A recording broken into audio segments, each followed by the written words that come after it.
For all teenagers, growing up is a challenging part of life. But for Tilly, who has been blind from birth, she has been faced with a whole new set of challenges in her life, ones which other girls her age may never come across.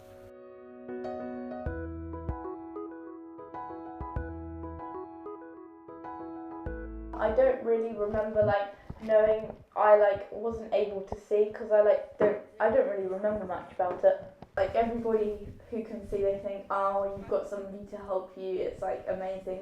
But then when you can't see, you kind of want what other people have. I want to be independent instead of wanting somebody to help you. She has microphthalmia, which means small eyes, and they stopped growing when she was about 3 months old in the womb. And so they're underdeveloped, they're just tiny. Even though she has faced challenges in her life, Tilly works hard at school and has big dreams for her future. And to show you how the braille note works. I think maybe I'd like to be a lawyer because it'd be quite fun. I'd like to be a lawyer that argues for the government to try and put criminals away and stuff like that. What you're gonna because I knew there's a tree there. So basically you sweep and it will tell you. Yeah, I am proud of her. She never gives up and she keeps trying and trying.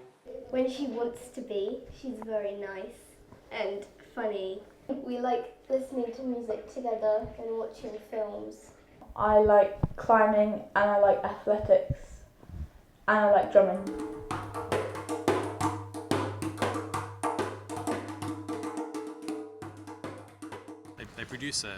They have little projectors in the arms, so they project an image into the... Technologies have been advancing at a high rate in recent years, with more ideas being introduced by scientists on how to improve the quality of life for those that are blind. Oxite founder Stephen Hicks has produced prototypes and explained what's on offer for visually impaired people to help them become more independent. Infrared lights, and this one detects it. Technologies like these ones are really important for people like Tilly because you want to have as much independence and control of your own life as possible. It's fine to ask someone for help every time. Everyone asks people for help. But if you have to rely on someone to get to a different location, to go to shops, find things you like, work out when these colours go together when you get dressed, or just to recognise people who are far away, because those sort of social interactions are so critical at young age and older age. There's a huge range of technologies available for people now, and even more on the horizon. So it really just comes down to what we've been able to do with mobile phones and cameras. With that, you can get the computer to really understand a lot of the complex things around you. And for people who are visually impaired, some of those come down to things like understanding a face, who's that person, what's their expression, and text, what does that sign say, or what does this menu say? And they're kind of the main things people are doing now in terms of portable stuff. There are now apps on most phones that are able to help people read and hear what is written in front of them. Records show the Blue Anchor had been selling beer for many decades before that. When we celebrated our first 50 years as AUCEN, deep cut the American Declaration of Independence had yet to be signed. Very, very difficult, but with a pair of these glasses... This is the image that the glasses produce. Although it may not yet help people that are fully blind, it shows advancements in technology that could be used in the future. Technologies like this really provide that independence so people can have a much better social interaction. I use a braille note, and then sometimes in technology classes I use for food tech I'd use talking scales and a talking jug, which I have at home. Without my talking scales and stuff, I would be able to do cooking in school and be like everybody else.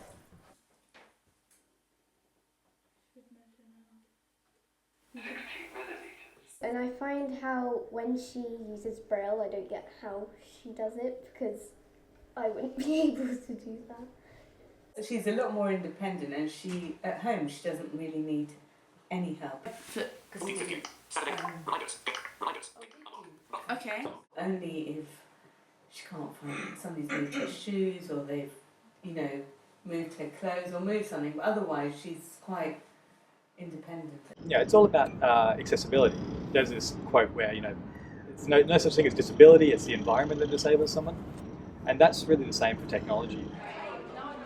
Charities help people of all ages with visual impairments to get them all the technological help as well as emotional support that they need. Our philosophy here at Open Sight Hampshire is to try and provide a lifetime of support to people. So yes, that will include people that have lost their sight at birth, but also very much will include people that have lost their sight at some stage during their life. So I can relax this hand as well. Just take your amazing. We ensure that we stay with them through their journey of sight loss, so we're there like at the beginning, through the middle and at the end as well. But it's also a book from a magazine that they are roughly around a description of the whole page. So it doesn't take up the size of the document. But yes, about 8. We provide other services relating to generating greater independence and therefore greater well-being. So we provide a reablement service and an independent living at home service. So through a collection of emotional support, various tools as well as technology, we're able to basically keep people living at home longer, if you like, and certainly being able to be much more independent. Open Sight holds events to showcase what is on offer to those with sight loss. This event in Portsmouth allowed businesses to help explain what technologies are on offer and how they will improve the social independence and the ease of everyday activities for those who are blind. Very much at the heart of what we do, it's very much about trying to make the visually impaired person as independent as possible. We certainly provide rehabilitation services as well as technology resources, and I think technological advances have made a tremendous impact on, in fact, many people's lives, whether they're sighted or visually impaired. Taking technology as an enabler, I certainly think it allows visually impaired people to now access the internet, access other services across that internet, to become more independent, and actually have the same sort of fulfilling life, if you like, as a sighted person. So it's not a them and us scenario. This technology reads back text, such as newspapers, and is easy to use for people of all ages. And often, certainly young children and younger aged visually impaired people, certainly if they didn't lose their sight at a very younger age or from birth, have been used to dealing with technology and therefore also want to continue with it. So I think technology is going to play a significantly greater part in providing support and keeping visually impaired people independent as we go through the next 10 or 20 years. So life does go on, and it is very much about what you make it, but we're here to provide that support, both emotional as well as equipment and benefit support and attendance at various clubs and groups that we hold. To develop sight loss during a person's life causes their world to change dramatically. For Richard, who lost his sight during his time at university, it cast a shadow over his life at first, but with the support of the people around him, he found light at the end of the darkness. What happened was in 2011, there's around the summer sort of time, I was working at Brasserie Blanc, at the restaurant, and started losing my eyesight, but it was quite difficult to tell. During the studies, there was a lot of kind of personal assistance sort of stuff, like from other people like on the course and things, and like the disability assistance that you get. But I did use my laptop for all my writing and stuff, and with my laptop I used the screen reader software, so it kind of speak to me.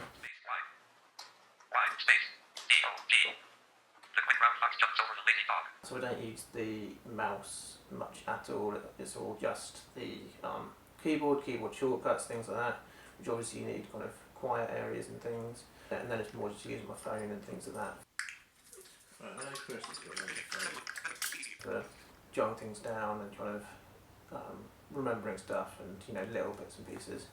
I did sometimes use a electronic magnifier as well, but that's, like, my eyesight's not good enough for that sort of thing, so it's it was very limited use that I'd use magnifiers.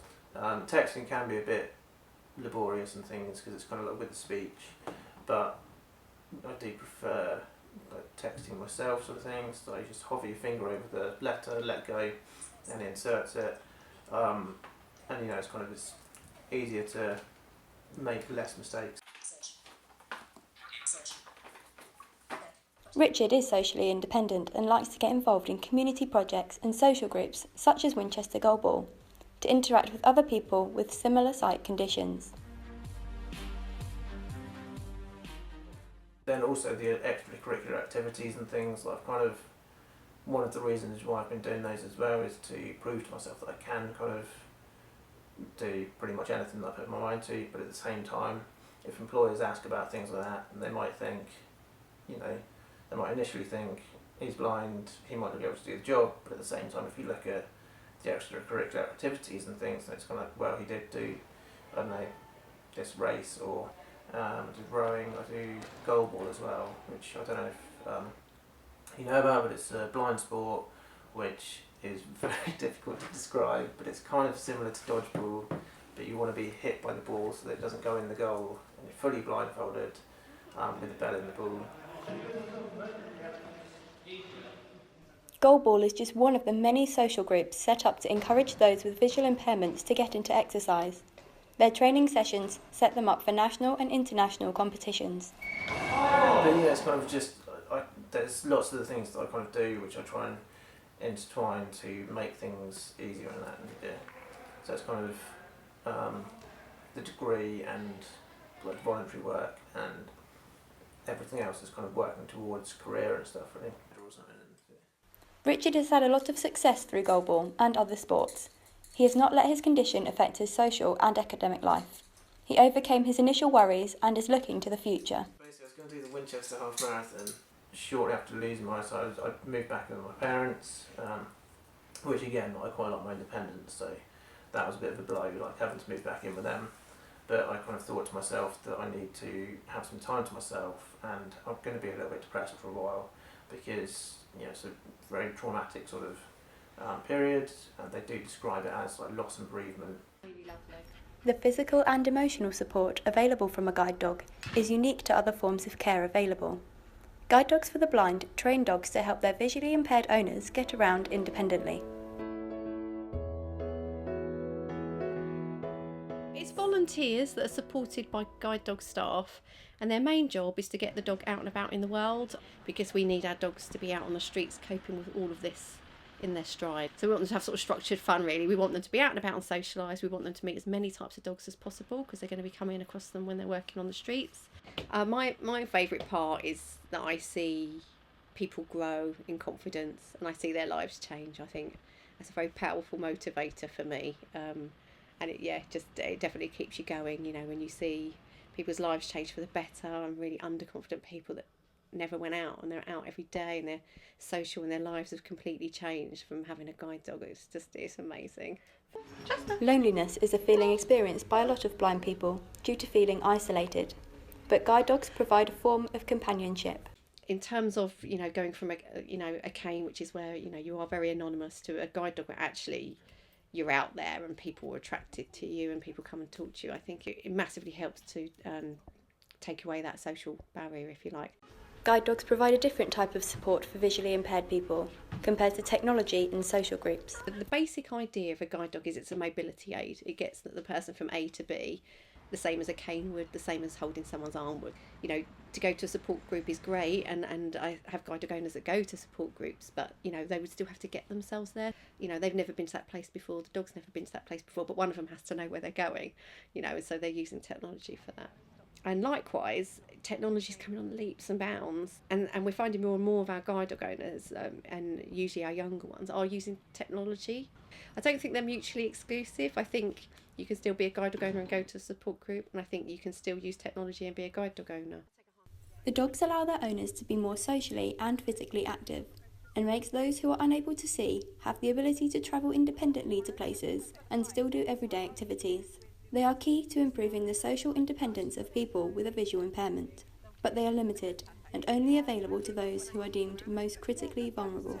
I meet people that have applied for a guide dog, if you like, so something in them wanted to apply for that. It builds people's confidence. They don't feel alone the way they would with a cane or something like that, and it's incredible. I mean, for me, I think they do change lives in a way that just being with a long cane doesn't, or having to rely on others all the time. People stop wanting to ask for help because they feel like too much of a tie to people. So for me, I think they are an incredible way of breaking down barriers and giving emotional support to get people to do things they wouldn't have done before they had the dogs. Life does not end because you suddenly become blind. In fact, quite the contrary. I think that clearly it's an emotional time and can often be difficult to cope with, but we're here to help. We're here to get you through that dark time into seeing that there is life beyond that. And they do describe it as like loss and bereavement, but I kind of thought I was going to go through that and then pick myself up, dust myself off, and thought it's going to stay this way, so I need to carry on going and work towards my future and stuff really. I wonder what it's like to see, but I guess people who can't see wonder what it's like to not see. So, but I'm not like obsessed with being wanting to see all the time, because it's just like it doesn't really interest me. I've never seen, so I'm not sad about what I had but then lost, if you know what I mean.